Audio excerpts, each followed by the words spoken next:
Tem que respeitar a nossa camisa e tem que respeitar a nossa história. Foram 17 rodadas, 134 dias da zona de rebaixamento. E não tinha um dia sequer que não passava um filme na nossa cabeça. Um filme de terror que fomos obrigados a assistir, mesmo quando tentávamos desligar a televisão. Chegamos a 84,8% de chance de voltar para a segunda divisão. E não tinha um dia sequer que eu não parasse para me perguntar o porquê isso estava acontecendo com a gente. Um ano que começou como o ano da esperança se desenhava para ser justamente o oposto. Mas o futebol, ele sempre nos reserva histórias incríveis. Em algumas delas, o coração às vezes até chega perto de parar. E assim foi hoje. Quando vencemos o Curitiba na quinta passada, no pós-jogo eu disse que teriam uns 3 pontos deliciosos de ganhar como foram aqueles. Mas teriam também os 3 pontos suados. O que eu não previ é que existiriam também os 3 pontos desesperadores, que foram os de hoje. O primeiro tempo se desenhou para um jogo difícil, como já era previsto. O time do América também precisava da vitória, talvez nesse momento até mais do que nós. Eles jogavam em casa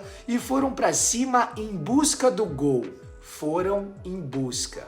Essa é a vírgula mais importante da partida, porque o América buscou muito gol. Afinal, foram 14 finalizações no primeiro tempo. Mas para os deuses do futebol escreverem aqueles roteiros de histórias incríveis que eu citei aqui em cima, não basta apenas eles abençoarem um time com uma vitória. Eles precisam principalmente de bons personagens. E tudo melhora quando o roteiro te surpreende. O protagonista escolhido por eles é um cara que chegou aqui e ouviu nos últimos meses que a contratação dele não era necessária e que foi um dinheiro mal gasto, que ele não merecia ser titular e foi apelidado de Chama Gol. O protagonista do jogo de hoje sempre trabalhou em silêncio e com um sorriso no rosto a cada vez que vestia essa camisa. Ele fez de tudo para estar aqui, justamente para que pudesse um dia viver um momento como ele viveu hoje.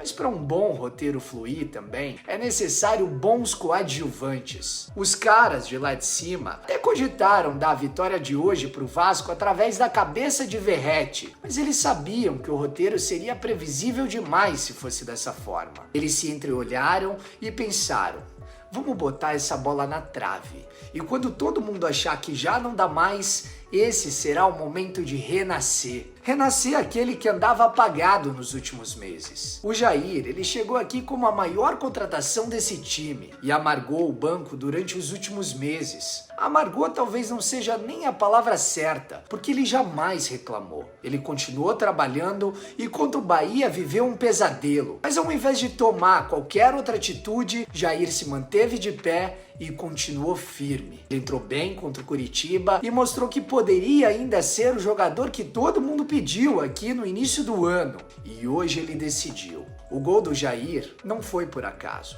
O gol do Jair foi quase no último minuto porque o vascaíno talvez seja o único torcedor no mundo capaz de aguentar todo esse sofrimento. O gol do Jair foi simbólico porque o alívio que ele sentiu ao fazer o gol é o alívio que nós também sentimos por ver o Vasco subir na tabela. O gol do Jair esteve preso durante anos, porque todo vascaíno sabia da importância que tinha uma vitória hoje.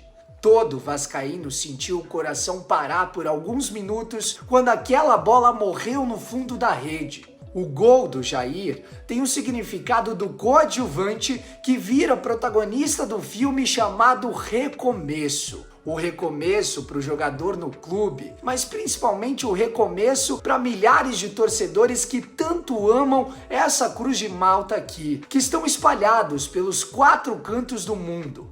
Um recomeço para o clube que tinha sido decretado como rebaixado ainda no primeiro turno. O Vasco, torcedor, tá fora da zona de rebaixamento. O Vasco saiu para nunca mais voltar. O Vasco se reergue com um grito da sua torcida. O Vasco se agiganta justamente quando o sistema insistiu em derrubá-lo. O Vasco respira e, principalmente, o Vasco não cai.